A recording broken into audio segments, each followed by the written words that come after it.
What up, good people of YouTube? I am Dope, your idiot leader, and am I bitchy today? Yes. Am I gonna rant today? Yes. Am I shooting from the hip today? Yes.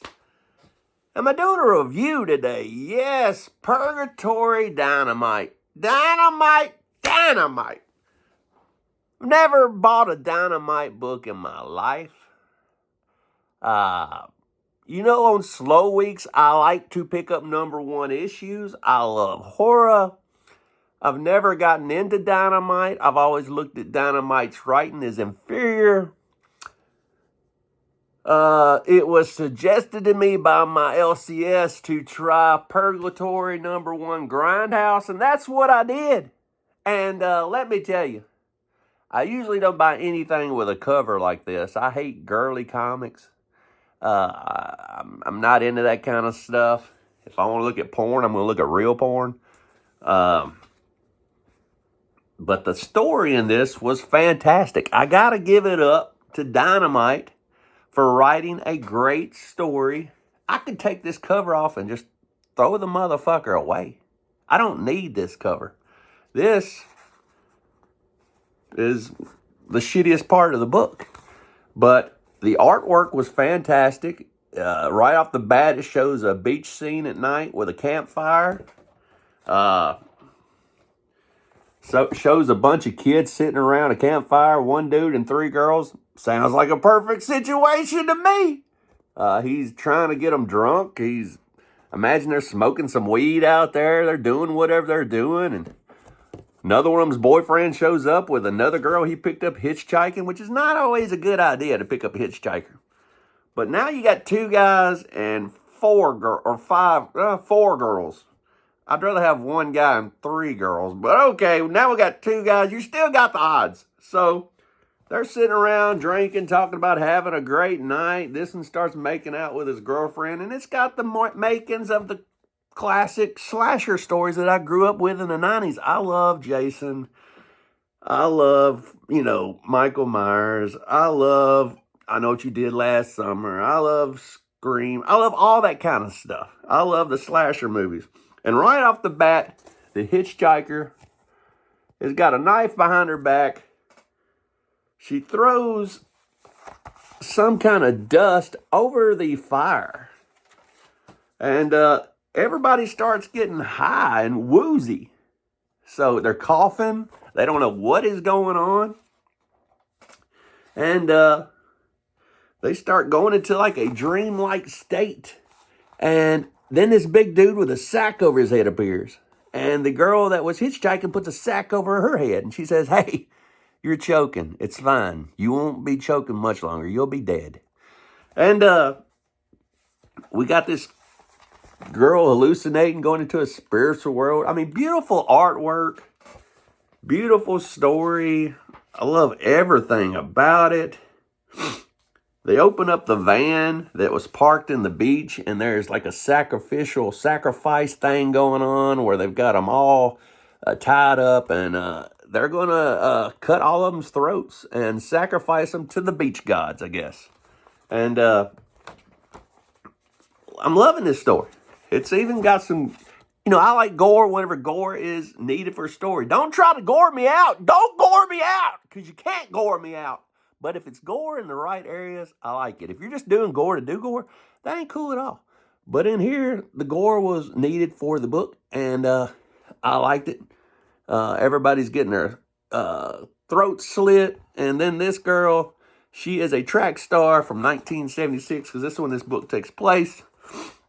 She gets free, and she runs into a abandoned building, and basically the guy that's after her, she puts in a choke lock with her legs, and she is choking him out, as you can tell. So, but during the sacrifice scene, they said that all these people must die for the sacrifice to work. So she is still fighting with this dude trying to choke him out. And if you have to die a certain way, dying in this girl's crotch getting suffocated might not be the worst way to die. I'm just saying. But anyway, she kills him. She suffocates him to death.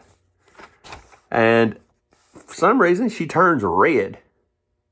And the sacrificial totem pole there says the sacrifice is complete. But the girl that brought everybody to the party is like, well, why haven't I turned red? Why haven't I turned into a demon? What is going on? I feel no different. Then she looks, and the girl coming out of the building is red. So what the hell? What the hell? This girl was the last one to kill somebody, I guess number 5, and has the demon ability. So there's a giant fight, and she starts killing all these guys with sacks on her head. And she's slamming their heads into rocks and killing them, and she's finding this strength she never knew she had. She don't know what is going on. The old hippie chick decides she's going to kill her. She's going to find her on the beach and kill her. And she starts chasing her around. But first, another guy finds her. And they try hanging her. And, you know, everybody's trying to kill the demon girl now. But the demon girl chops his hand off. He was smoking a cigarette and chops him right in his head. And he's sitting here with no hand. Then she picks up the hand with a cigarette in it and starts smoking the cigarette. That's so gangster! She's smoking the hand that's smoking the cigarette. I smoked the hand. She's walking around with a smoked hand and a bottle of bourbon. Don't know what's going on. Doing her thing. And the hippie chick slips up behind her and slits her down the back. You can see her backbone, her vertebrae. And she jumps up and some wings appear. And she just bites this girl in the neck and kills her. And ends with the van on fire. Everybody's dead but the red girl that's now a demon. And, you know, her name, I guess she is Purgatory and this is the Grindhouse. The story was fantastic. I love slasher films and slasher movies and growing up and, you know, the Friday the 13th times. I like titties and campfires and all that kind of stuff. But, you know, this was an origin story of Purgatory. Purgatory came out in Evil Ernie in 1994. That was 30 years ago. Dynamite bought the rights to Purgatory in 2010. So that was 14 years ago. And they're just now doing an origin story, but who knows. Grindhouse was amazing. I like this story. It was very good to read. And that's just going to make me even madder. Because what I'm mad about, this is a great story. This is great art. We don't need fucking naked ladies on the covers to sell shit, Dynamite. We also don't need 14 fucking covers, Dynamite. The very last page really disappointed me. Because in here, you know, you can buy Purgatory with topless. And we don't need all that. This was a great story. You don't have to, sex sells. You didn't have to use this shit to sell this book. This book has great art, great story. I would buy this book without this art, you know. To me, what we need to do is just pop. Now, we can save this and throw this shit. Oh, throw that away because this is the story. And the modern books are not worth nothing, so don't everybody freak out on me tearing up a modern book. They're not worth nothing. The value is the story. This is the value that you get out of a modern book. Read your comics! This is the value. So, this is all you need. You don't need this shit. Woohoo! All you need is this. So, quit doing stupid ass covers, Dynamite. Quit trying to sell sex.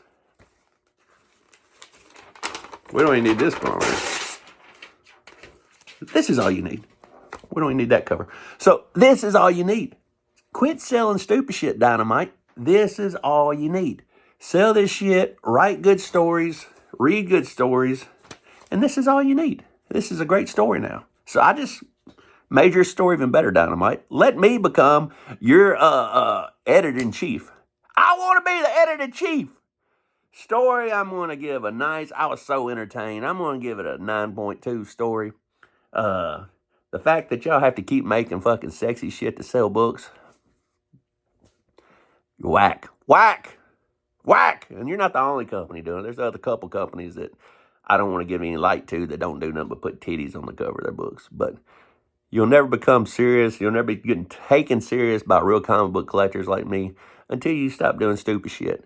But until the next time, read your comics and quit looking at titties, and I will see you later.